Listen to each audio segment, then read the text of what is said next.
Glória a Deus, aleluia, louvado seja o nome do Senhor para todo sempre. Daqui a alguns segundos nós estaremos dando início à nossa aula da lição de número 5, ok? Então se preparem, que hoje Deus tem nos proporcionado momentos inesquecíveis nessa noite. Então, sente na cadeira e abra o teu coração e deixa o Espírito Santo de Deus falar com você hoje.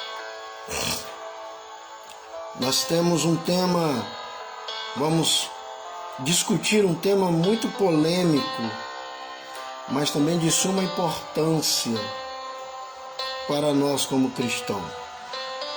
Então, vai se preparando aí, ok? Que nós vamos começar a nossa aula. Nessa noite eu convido você para fechar os teus olhos e orar conosco nessa noite, pedindo para que o Espírito Santo venha intervir neste culto dessa noite, para a glória do nome de Jesus, amém?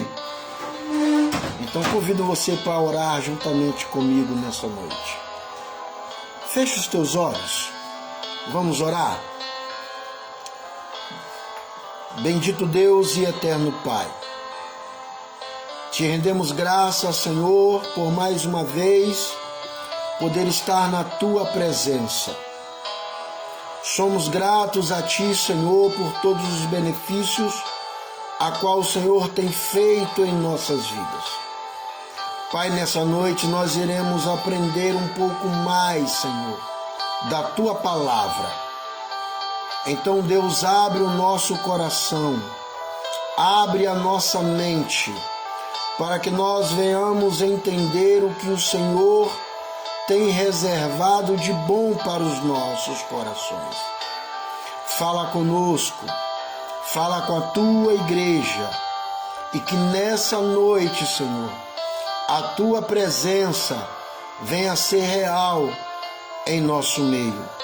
Que a Tua presença venha a ser real na vida de cada um que está, Senhor, assistindo esta live nesta noite.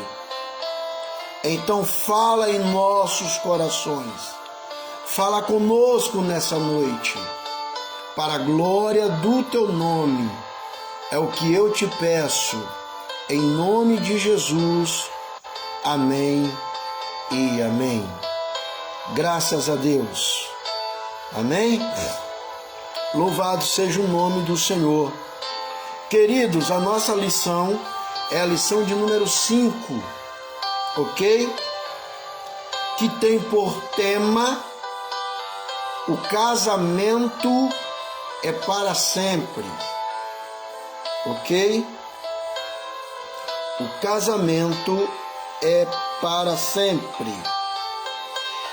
Então você que não tem a revista da escola, da CPAD, abra a tua Bíblia aí no livro de Mateus, capítulo 5, que é a leitura bíblica em classe.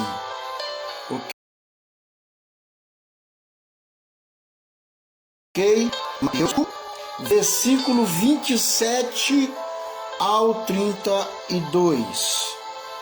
Você que não tem revista, você pode nos acompanhar através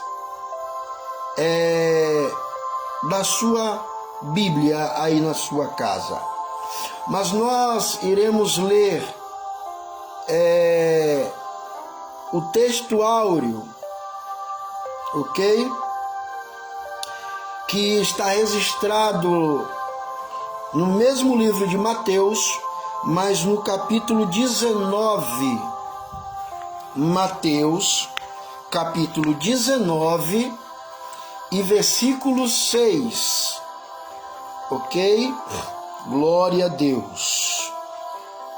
Mateus, capítulo 19, versículo 6. É o texto áureo desta lição.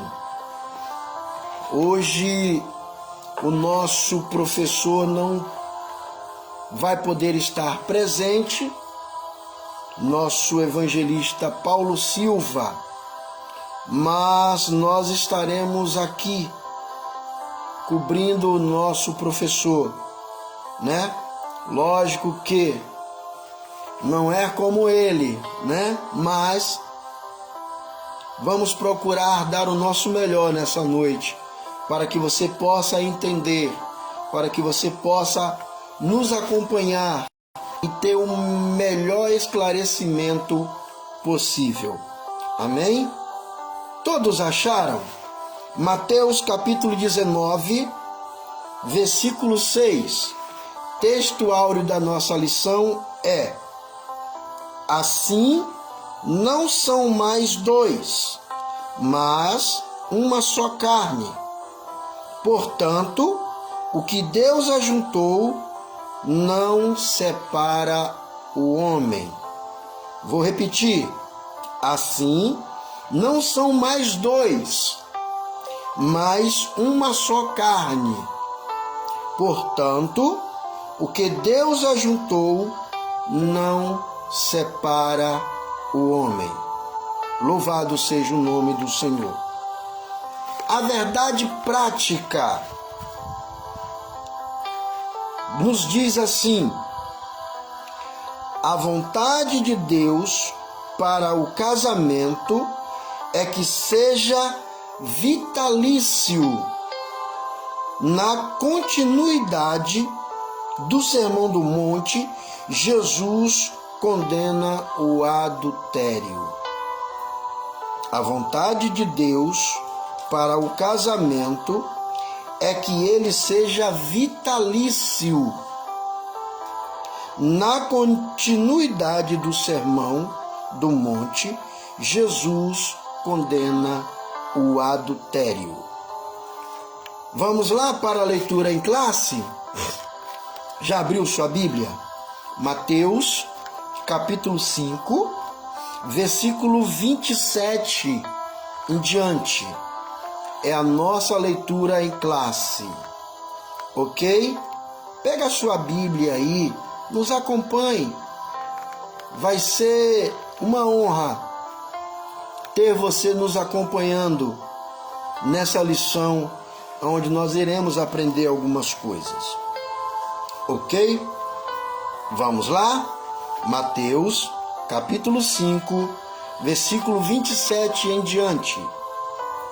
Nos diz assim a palavra de Deus: ouviste o que foi dito aos antigos: não cometerás adultério. Eu, porém, vos digo que qualquer que atentar uma mulher para a cobiça, já em seu coração cometeu adultério com ela. Portanto, se o teu olho direito te escandalizar, arrancai-o e tirai-o para longe de ti, pois te é melhor se que perca um dos teus membros, do que todo o teu corpo seja lançado no inferno. E se a tua mão direita te escandalizar, corta-a e atira para longe de ti, porque te é melhor que um dos teus membros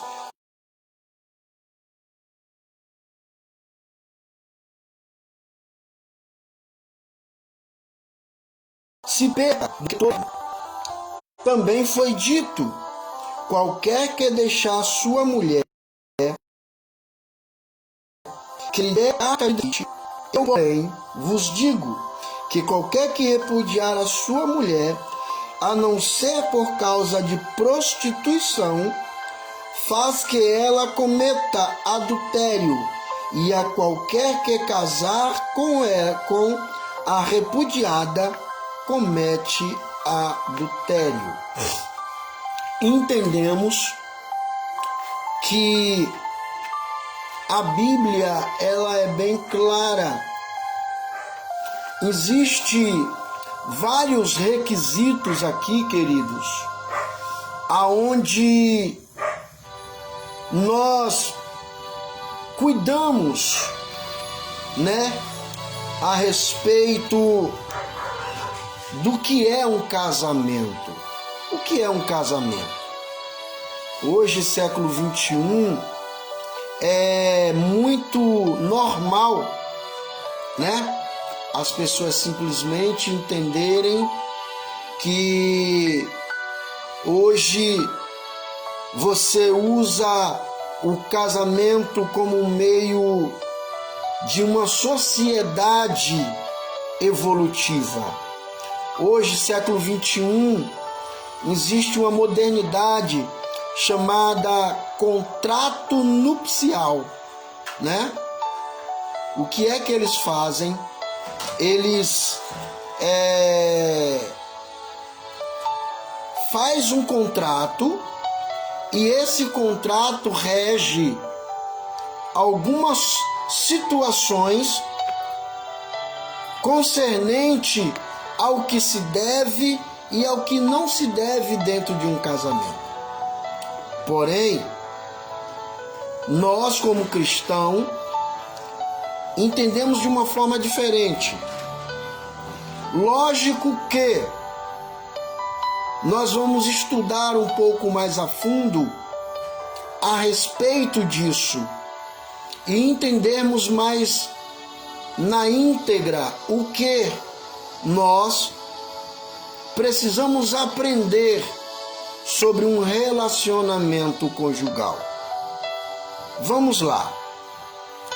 No Sermão do Monte, em que Jesus evidencia a justiça e o caráter do discípulo acima da postura dos escribas e fariseus, a preservação do casamento foi muito bem destacada. Ao evocar o 7º mandamento, o casamento no seu devido lugar, como foi designado pelo próprio Deus. Está lá registrado no livro de Gênesis, capítulo 2, versículo 24. O que é um casamento?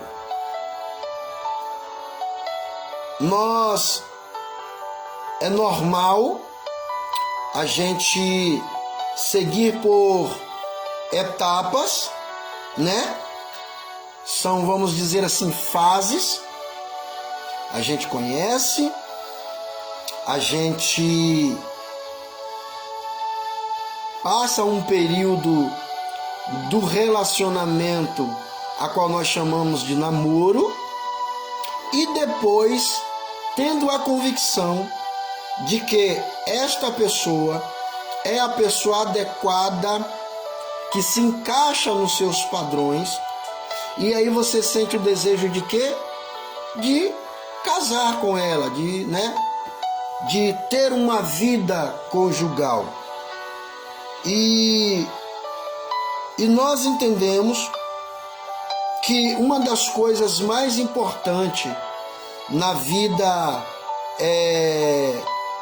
do crente, do cristão, é ter uma vida de caráter e responsabilidade.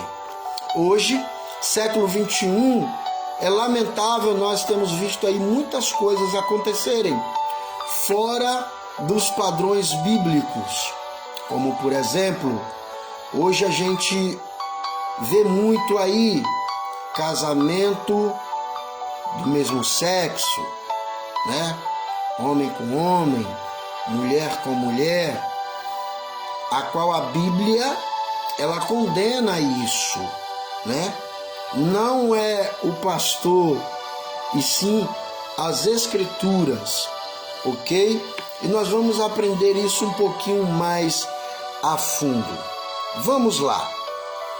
Na continuidade do ensino, Jesus expressa que tudo começa no coração. Assim cai por terra as teorias quanto ao divórcio, as evasivas criadas por aqueles que pensam que em se separar do seu cônjuge, visto que realmente são dominados pelos valores ensinados por Cristo. Procuram em tudo a preservação da pureza da vida conjugal e do verdadeiro lar cristão. Jesus esclarece que não há espaço para uma moral dupla com desejo de uma sociedade degenerada. Ou seja, não existe, amados, simplesmente como nós assistimos muito por aí, e nós vemos isso muito por aí, que hoje as pessoas eles querem se separar por coisas banais. Por exemplo, é muito comum hoje as pessoas se separarem por falta de compatibilidade. O que isso significa? São ideias diferentes, ideias que não batem com tal. Então eles acham que na realidade eles não nasceram um para o outro.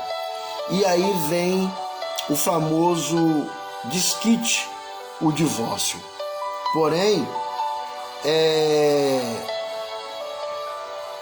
a nossa visão é entendermos que na realidade o casamento ele tem que ser algo vitalício, ou seja, para a vida toda. Porém, existem os parâmetros da vida, né? Muitas das vezes nós ouvimos muitos relatos por aí. O casamento ele foi destruído por causa de uma infidelidade. Então aquilo que Deus uniu, o homem acaba se desviando do foco e gera um prejuízo muito grande. Esse é o primeiro tópico a qual nós vamos ler aqui, ok? A condenação do adultério. O que é adultério? Isso, muitos acham que adultério é só apenas só um ato sexual. E na realidade não. Existe um conjunto, certo? Dentro desta palavra chamada adultério. Vamos lá. Primeiro tópico é definição de adultério. No grego, temos o verbo moicheon, que significa cometer adultério, ser um adúltero, ter relação ilícita com uma mulher de outro, da mulher, permitir adultério, ser devassa. Biblicamente, o adultério é definido como uma relação sexual que um homem casado tem com uma mulher e que não é sua esposa, ou vice-versa. A idolatria era chamada figuramente de adultério. Desculpa. Vocês perceberam aqui o que é adultério?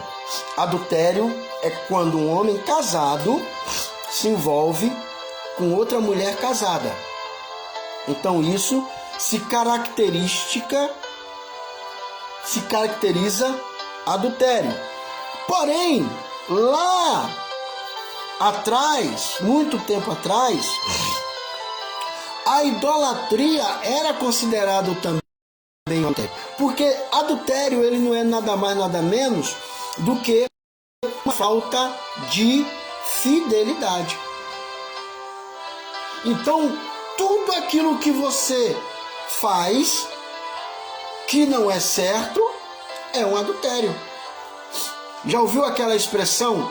Alguém adulterou a gasolina do posto porque violou uma regra. Ele alterou aquilo que era natural e se transformou em algo artificial. Então, adultério não é nada mais, nada menos do que você violar uma regra. Quando casamos, nós prometemos ser fiel na doença, na tristeza, na alegria. E quando se quebra dessas regras, se transforma em um adultério. Não só o ato sexual, como já é comum, né? Ah, fulano caiu. Fulano está em pecado. Então a primeira coisa que vem na cabeça, adulterou. Mas o adultério ele é um conjunto. Não é só a prática ilícita da sexualidade. Porém, entende-se também que muitas das vezes por nós fazemos parte de um país, vamos dizer assim, um pouco machista, achamos que só é culpada, enquanto na realidade não é. Lembra a mulher que foi apanhada em adultério? Onde estava o homem? Ela adulterou sozinha? Porque Eugênio casou com uma bucha porque eu comprava ela toda hora, né? Isso. Então assim, as pessoas precisam entender na realidade o poder da palavra que se enquadra dentro de um relacionamento. Então, é interessante entender que Deus, ele abomina o adultério. Mas nós vamos entender o porquê que Moisés, ele ficava duro em dar a carta de divórcio. Moisés era contra isso. E nós vamos entender um pouquinho sobre isso. Vamos lá adiante. Jamais se deve pensar que as ordens divinas em relação ao adultério fossem pesadas demais. Na verdade, por meio dessas prescrições da lei, o que se colimava era preservar o casamento, a fidelidade conjugal, a família. O mandamento não adulterarás trata-se de um dique que preserva a fidelidade conjugal e a família. A célula manter a sociedade. Como é composto a família? Marido, mulher,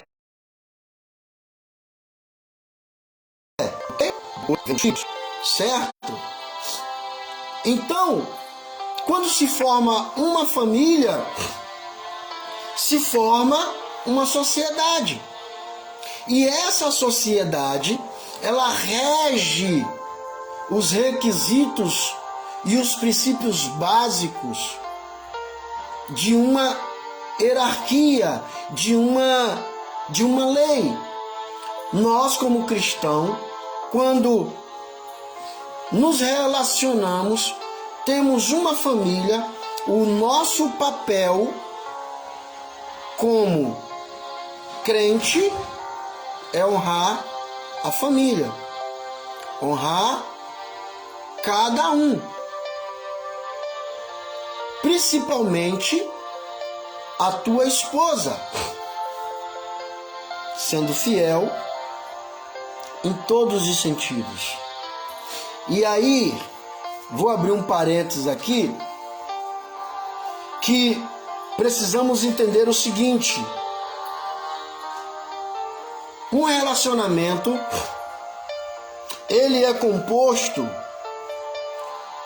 por 3 elementos: respeito, amor e fidelidade. Se não tiver esses 3 elementos, você não consegue ter um relacionamento vitalício. Você não consegue ter um relacionamento abençoado por Deus.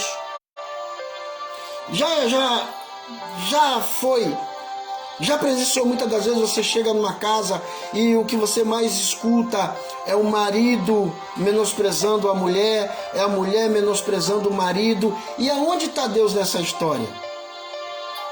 Deus não está ali. Por quê? Eles esqueceram que quem rege a vida deles é o Espírito Santo. E desde o momento que faltou-se o respeito, faltou-se a lealdade, o Espírito Santo também não está mais ali.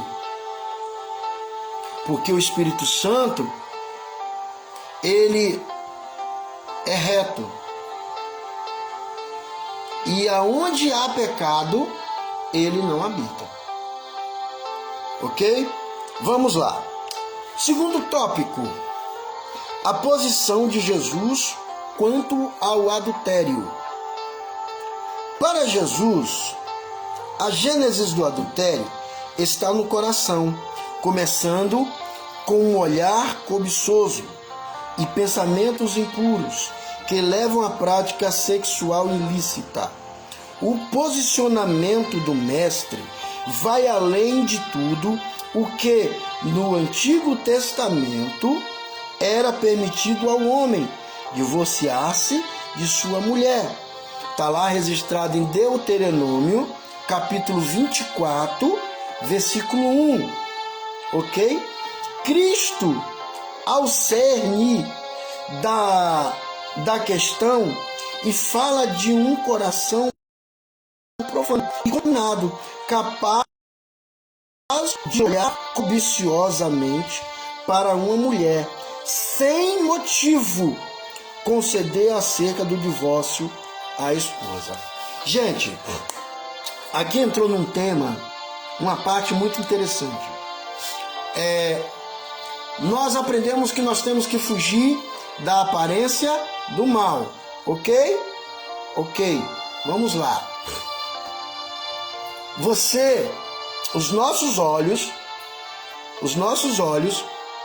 ele tanto nos condena, quanto também nos absorve. Já viu aquela pessoa que ele não sabe mentir? E quando você olha para ele, você vai falar assim, ó, ele está mentindo. Não é bem assim? É a mesma coisa. É a mesma coisa quando um homem passa na rua e olha para uma mulher com uma roupa imprópria. A primeira olhada ele até dá, mas a segunda ele só olha se quiser. A primeira olhada pode até ser inevitável, mas a segunda ele só olha se ele quiser. E isso também serve para as mulheres, né? Vamos lá. A mulher vai andando na rua, vê um rapazinho bonitinho, malhadinho, ela pode até negar, ela pode até não evitar a primeira olhada, mas a segunda ela só olha se ela quiser. Então é aí que entra o pecado. O pecado, ele entra na insistência. É por isso que a Bíblia diz: o que contamina um homem não é o que sai, e sim que entra. Então, por que nós temos que ungir os nossos olhos? Pedir a Deus para ungir os nossos olhos, pedir a Deus para ungir os nossos ouvidos, porque nós somos o templo do Espírito Santo, né?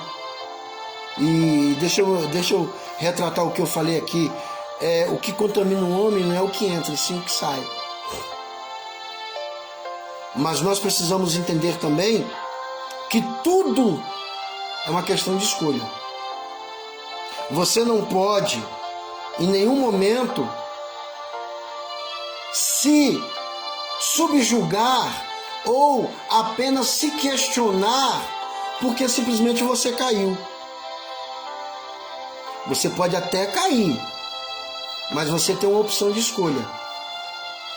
Ou fica caído ou permanece de pé. Levanta e anda. Não é assim? Quantas vezes nós ouvimos essa expressão, levanta e anda? Várias vezes por intermédio de Jesus. Então, o pecado, ele é pecado quando você deixa ele enraizar dentro do teu coração e dentro da tua vida e usar isso como pretexto para dizer que está fraco. Aí o seu casamento vai pro ralo. Vamos lá.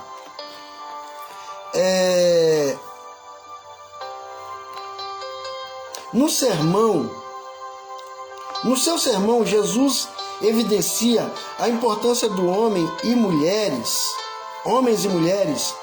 absterem-se de pensamentos impuros, tanto fora como dentro do casamento, pois é dessa forma que se consegue manter a pureza em 3 níveis.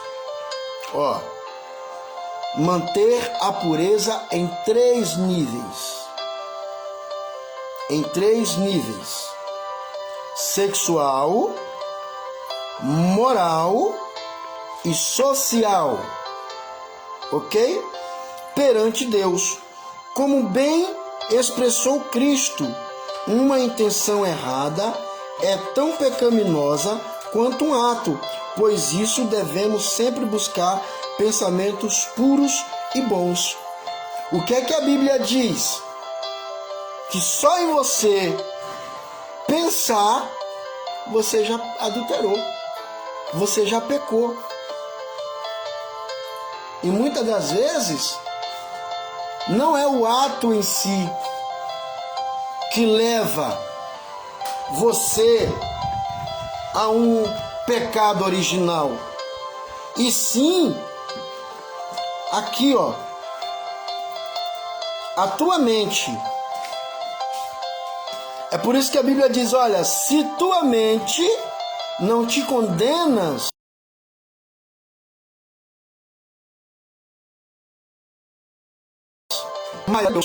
então precisamos tomar cuidado com o que pensamos. Porque o ato não só é apenas na prática. O ato, ele se consome também aqui, na mente e no coração. Vamos lá.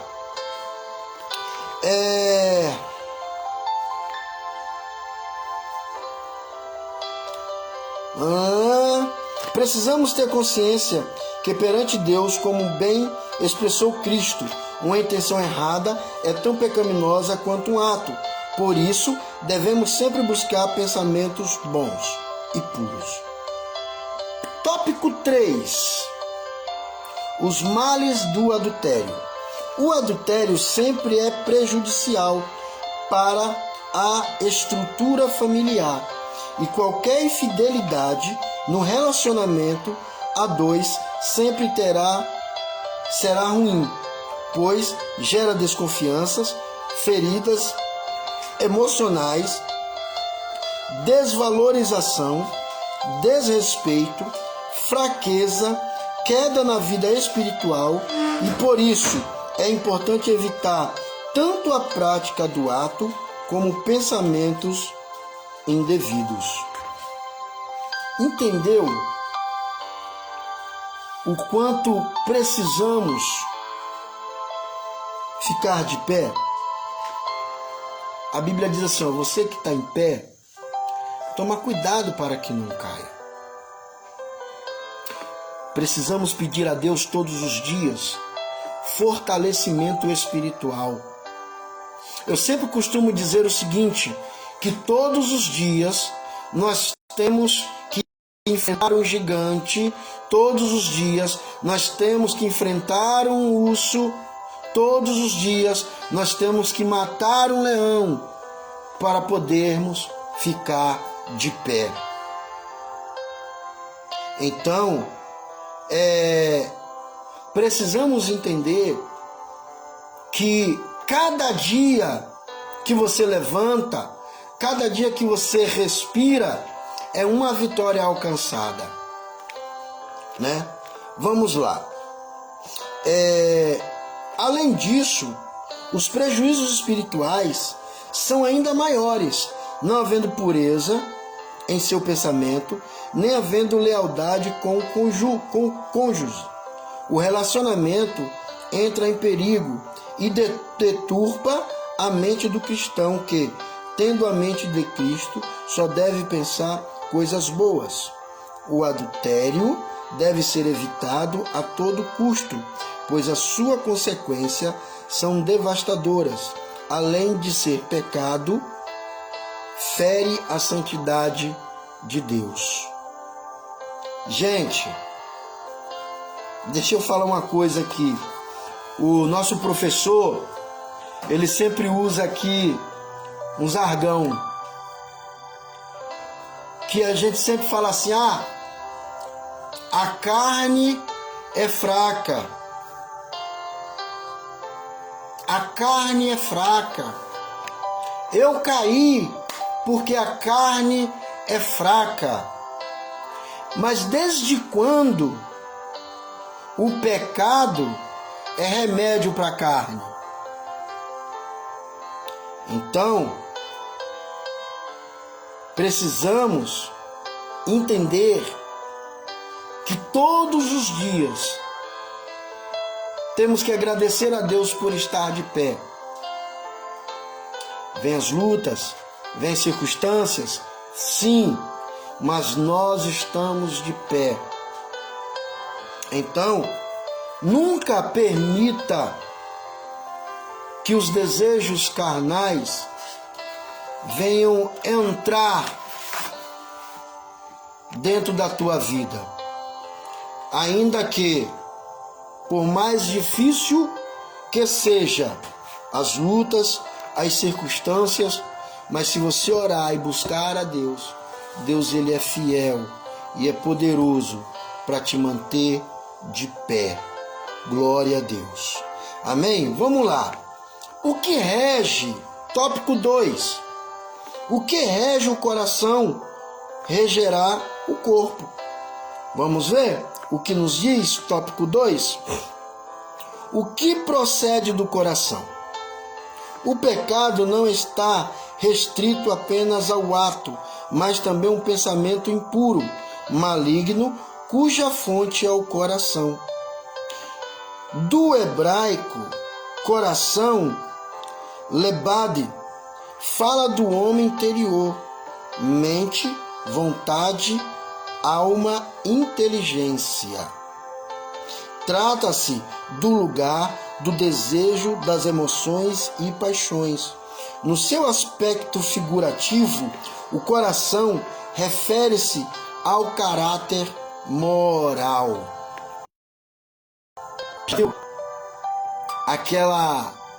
Aquele ditado, você feriu meu coração, você magoou meu coração, porque o coração, ele é o centro de tudo. A emoção vem do coração, a alegria vem do coração, a tristeza vem do coração. Então o coração aqui, ele se coloca como um CPU, o centro de tudo. E é por isso que a Bíblia também diz: enganoso é o coração do homem. E você já viu aquela frase também que diz assim: coração é terra que ninguém anda? Porque você nunca sabe o que passa dentro do coração da pessoa. Então o coração, ele é o centro de tudo. Então, um cristão que tem um coração transformado tem um viver totalmente diferente, visto que o seu coração é regido pela palavra. Tópico 2. O homem é o que pensa. É sabido por todo o homem e o que ele pensa ou sente, os pensamentos e ideias que estão no seu homem interior são os motores que colocam em ação todo o seu corpo e são determinadamente para a sua conduta. Deste modo, o homem colherá aquilo que semeia.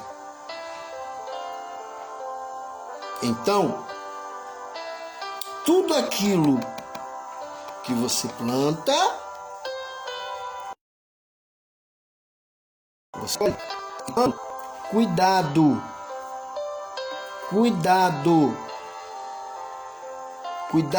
cuida bem do que nós chamamos de coração, para que ele não venha se contaminar.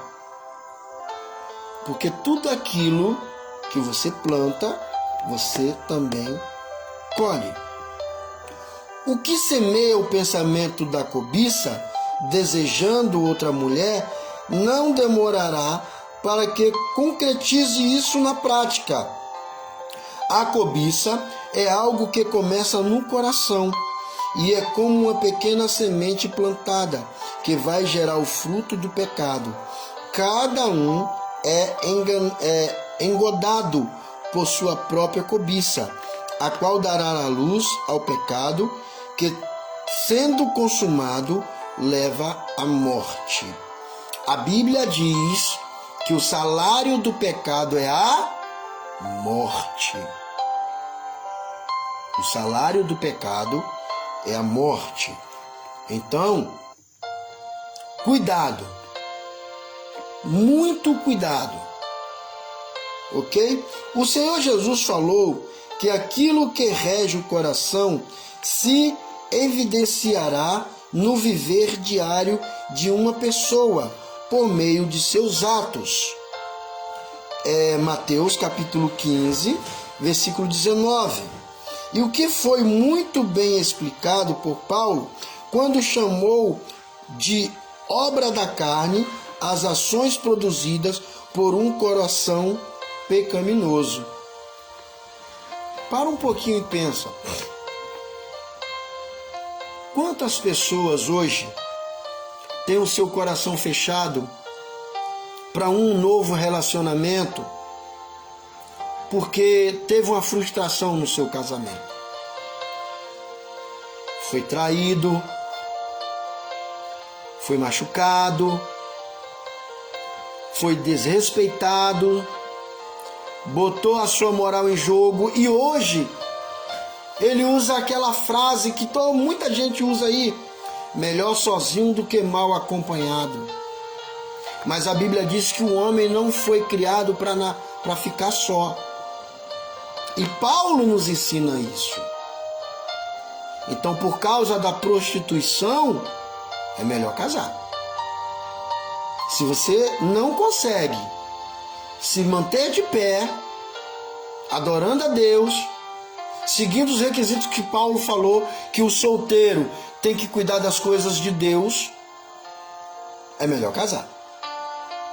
Para que você não venha gerar uma consequência muito perigosa. Vamos lá. Ninguém está isento das tentações, mas é preciso revestir. Tópico 2. Ninguém está isento das tentações, mas é preciso revestir-se do novo homem interior produzido por Cristo, para jamais cometer os atos pecaminosos por meio do corpo. A saída é pedir para Jesus fazer a transformação e nos dar um novo coração. Olha aqui, está lá em Ezequiel capítulo 11, versículo 19 e 18, 31. Eu vou ler de novo que isso aqui é muito interessante. A saída é pedir para Jesus fazer a transformação e nos dar um novo coração. Pedir para Deus, Senhor, entra aqui, purifica o meu coração, arranca de mim esse coração pecaminoso e coloque em mim um coração purificado. E tudo vai dar certo. Ok? Vamos lá, tópico 3. Rejeitando o corpo ao Espírito. Ao Espírito Santo. O caminho para o cristão possa dominar bem o corpo e viver na dependência do Espírito Santo. Jesus fez o uso da figura de linguagem e de modo hiperbólico para mostrar como se deve fazer para vencer os instintos sexuais. Ao surgir-se o teu olho direito, escandalizar, arranca-o e tira para fora, longe de ti. Mateus capítulo 5, versículo 29, a parte A do versículo.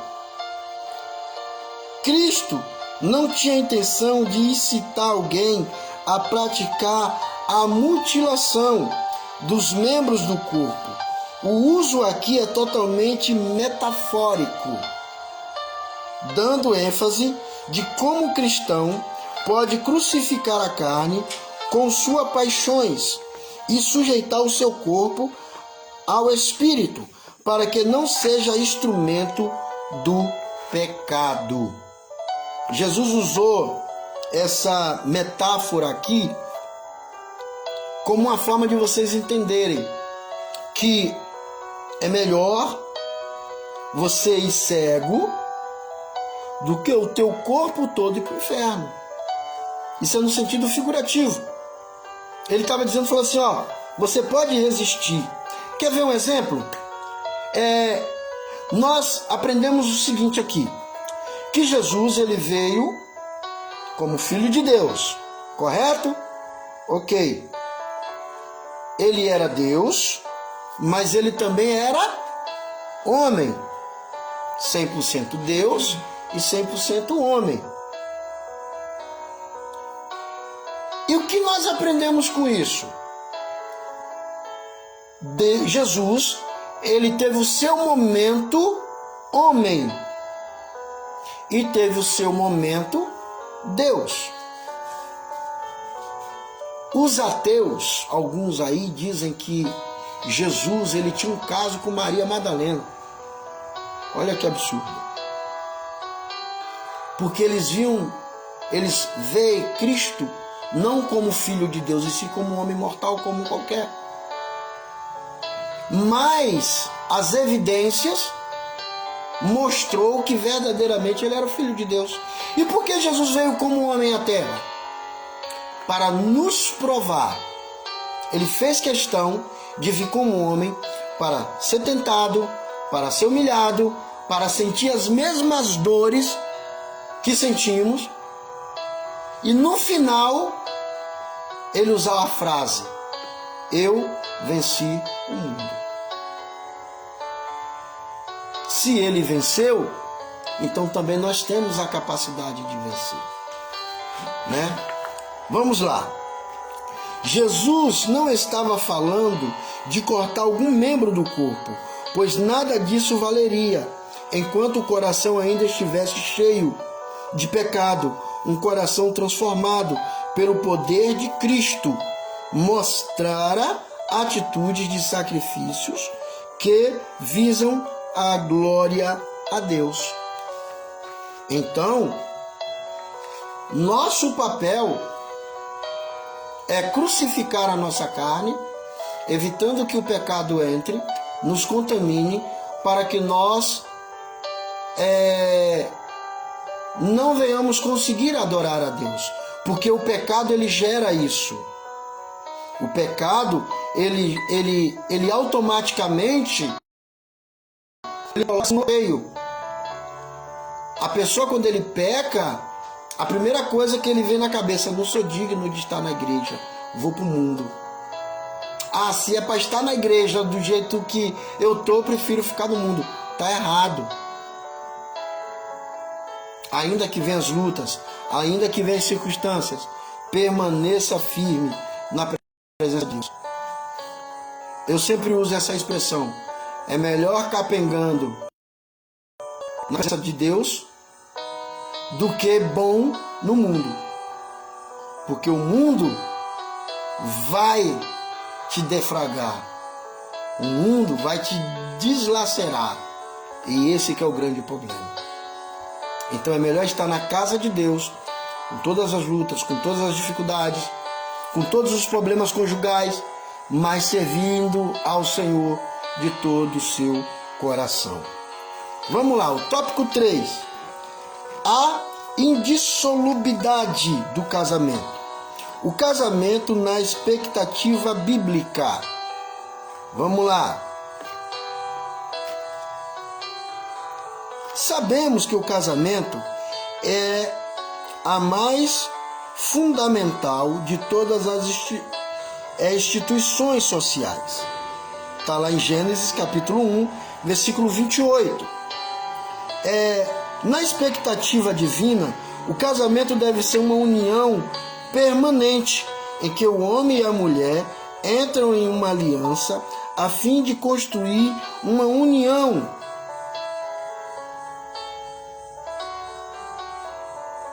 Uma união na mais perfeita intimidade. Não queremos mais que os votos de casamento fossem quebrados. Deus deu ordem: não adulterarás. A singularidade dessa maravilhosa união foi destacada por Cristo quando falou do vínculo conjugal, expressando-a que não são mais dois, mas uma só carne. Paulo via essa união de maneira tão cândida que comparou o amor de Cristo, que se sacrificou pela igreja, ao amor do marido para com sua esposa. É por isso que a igreja, ela é considerada o quê? A noiva. Se preparando para receber o seu esposo, que é Cristo. E que um dia esse casamento vai acontecer. E todo olho o verá, toda a terra contemplará essa união, né? O que fazer para que o casamento seja para sempre? Um casal que vive a vida a dois, em amor, irá construir a mais bela e perfeita união, ainda que enfrente lutas e reveses nesta vida. O casamento deve ser construído com base em respeito, amizade, bom tratamento, carinho, dignidade, entre outras coisas. Deixa eu falar um negócio aqui que é muito interessante. Vou até beber água aqui, gente, que o negócio aqui ficou meio estreito.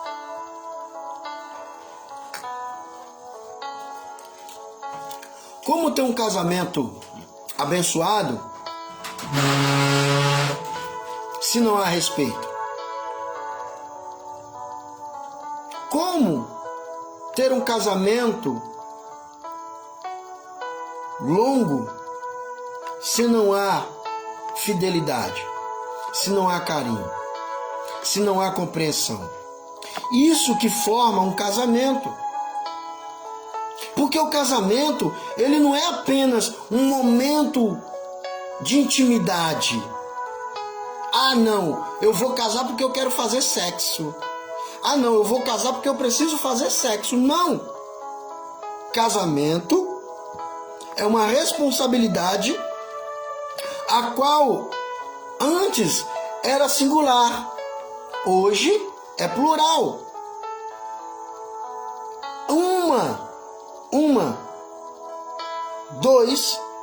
Dois corpos que se transformou em um.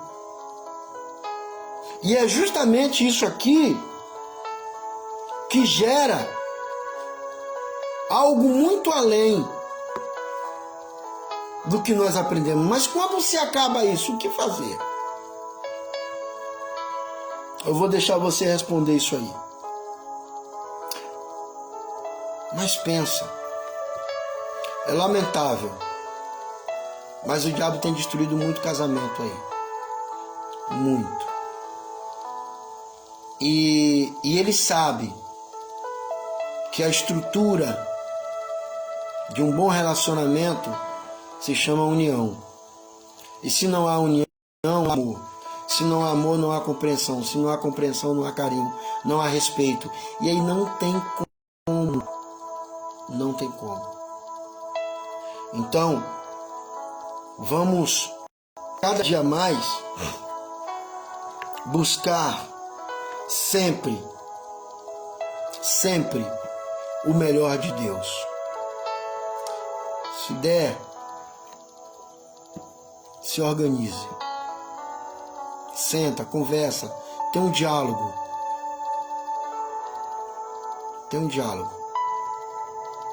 O casal cristão tem conhecimento de que no aspecto espiritual ambos são iguais.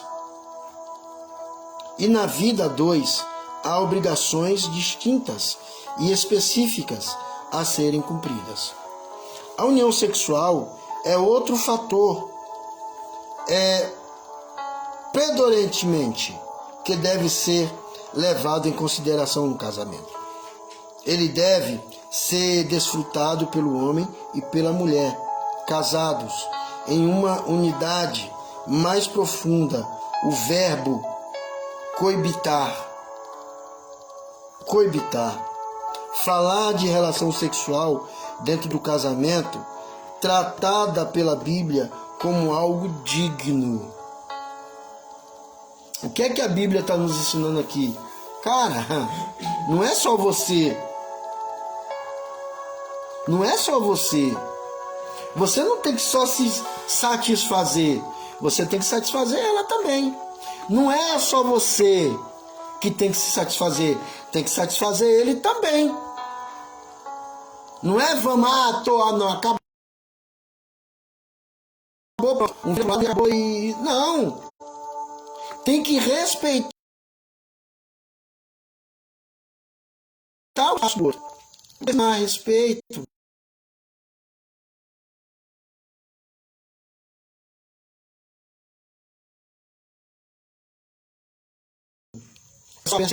Isso é um tabu que deve ser comentado, discutido, não só um encontro de casais, mas com toda a igreja, porque isso é um tabu que precisa ser esclarecido. Somos uma só carne, né? Louvado seja o nome do Senhor. O casal cristão é consciente de que jamais deve usar o texto como fazem os ímpios, sem amor, sem carinho, sem respeito, tão somente para dar vazão às suas lascívias. Portanto, o casal que deseja que seu casamento dure para sempre deve estar em comunhão com Deus e ter uma união marcada pelo amor e uma vida sexual regada e sadia. Dê prazer para o teu marido. Dê prazer para a tua esposa. Costumo dizer que quando eu discutia com minha esposa, eu só discutia só do pescoço para cima. Do pescoço para baixo não tinha esse negócio não. Então, por quê? Para que Satanás não venha a se entrar. Né? Vamos uma união indissolúvel. Na discussão de Jesus com os líderes religiosos, ele destacou os ideais divinos sobre o casamento, isto é, como Deus o havia projetado a fim de que fosse permanente. Há exagetas que rastam tempo e muitas letras para provar que o divórcio era permitido, buscar elementos históricos nas suas escolas rabínicas de Samaim e Aiofim, sendo que a primeira destacava a questão das impurezas no aspecto mosaico a partir do adultério, permitindo acerca do divórcio. A segunda era mais liberal e dizia em qualquer desagrada da parte do marido poderia dissolver o casamento. Contudo, o melhor seria que tais estudiosos gastassem mais tempo para falar do casamento conforme o propósito eterno, atentando-se para o princípio de tudo. Qual é o propósito do casamento? Até que a morte separe. Mas o que separa hoje, fora a morte? O pecado, o adultério, a falta de amor e a falta de união. Para Jesus, o casamento é uma união indissolúvel e por isso deixa claro que quanto ao divórcio não era um mandamento de Moisés, mas sim uma concessão devido à fraqueza humana, por causa do pecado. Pelo padrão baixo e desmoralizante em que muitos estavam vivendo, enquanto a lei permitia o divórcio. Jesus salienta que isso significa legalizar o adultério. Sempre é doloroso falar sobre o divórcio, visto que já se trata da destruição de um casamento. Porém, como servos de Deus, precisamos dizer que há comunidade de salvos que sequer vivem o padrão do reino de Deus como a sua bem-aventurança. Precisa entender que o ideal divino e a indissolubilidade, quase não saiu o nome, indissolubilidade da vida a dois, tanto físico como espiritual, segundo o padrão divino do Éden. Os dois eram uma só carne. Entendeu? O que separou Adão e Eva dos propósitos de Deus foi o pecado. E não foi o sexo. É isso que você precisa entender.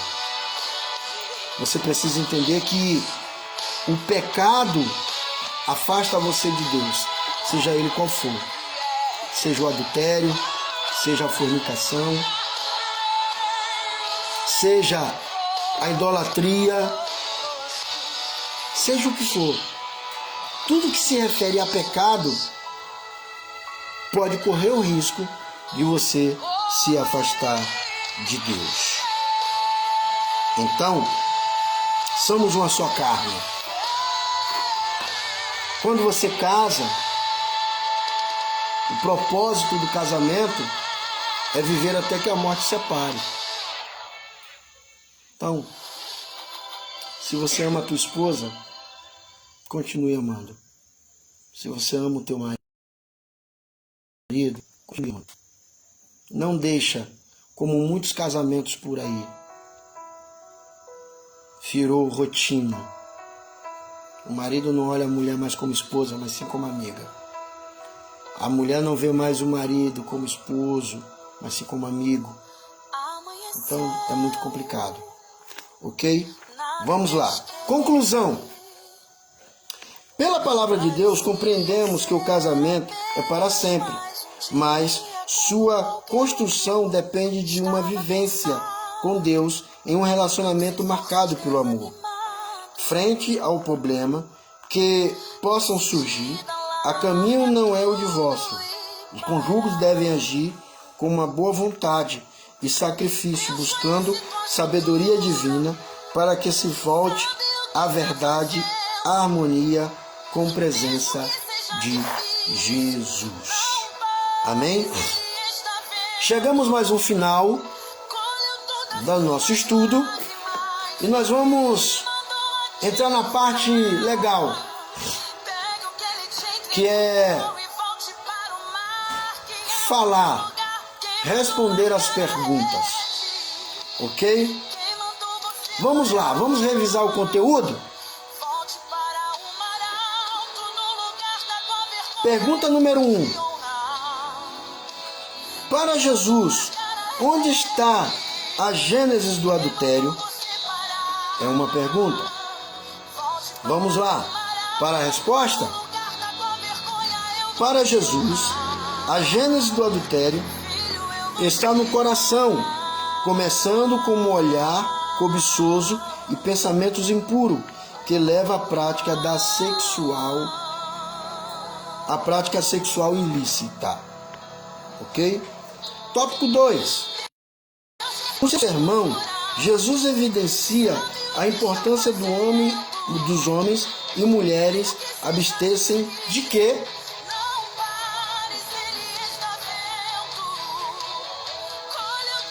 Jesus evidencia a importância de homens e mulheres abster-se de pensamentos impuros, tanto fora como dentro do casamento, pois é dessa forma que consegue manter a pureza em três níveis: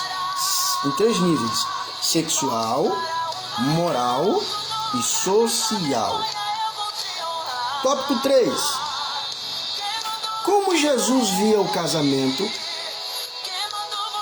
Alguém sabe me responder aí?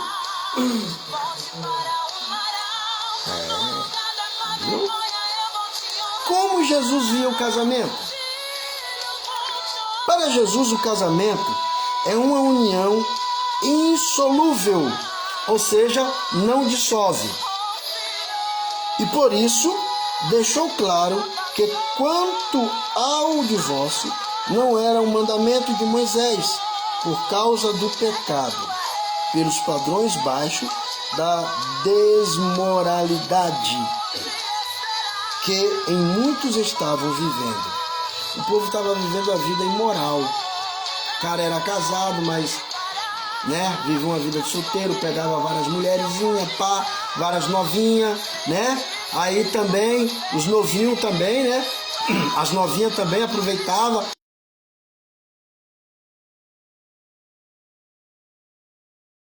Enfim, Deus não se agradava disso. Vamos lá. Tópico 4. De forma figurada, a idolatria também era chamada de quê?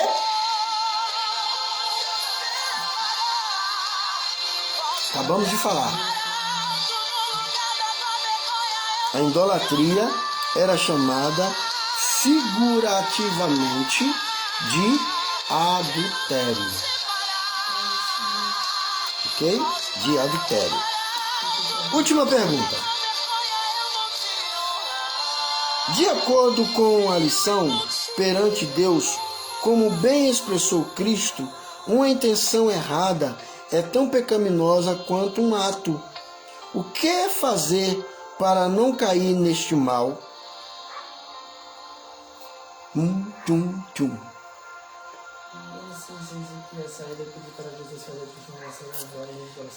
Devemos buscar sempre pensamentos bons. Ok? Chegamos ao final dessa lição. Próxima lição, número 6. Expressando palavras honestas. Na próxima terça, nós estaremos falando um pouquinho sobre isso. Ok? Então, vamos estudar um pouquinho. Eu quero agradecer a você que esteve comigo até aqui. Que Deus abençoe a sua vida.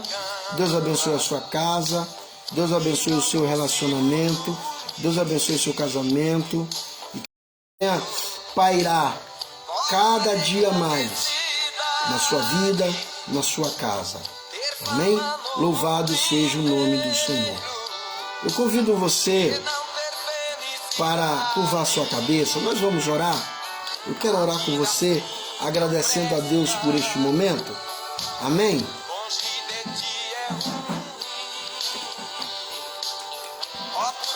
Eu espero que o Espírito Santo tenha entrado dentro do teu coração e que tenha abrido a tua mente e que o Espírito Santo venha cada dia mais te dar estratégia, te dar força e que pedir a Deus para que nós possamos cada dia mais ficar de pé. Oremos. Soberano Deus e eterno Pai, obrigado, Senhor, por este momento. Nós te louvamos, Pai, pela vida dos teus filhos que aqui participaram conosco.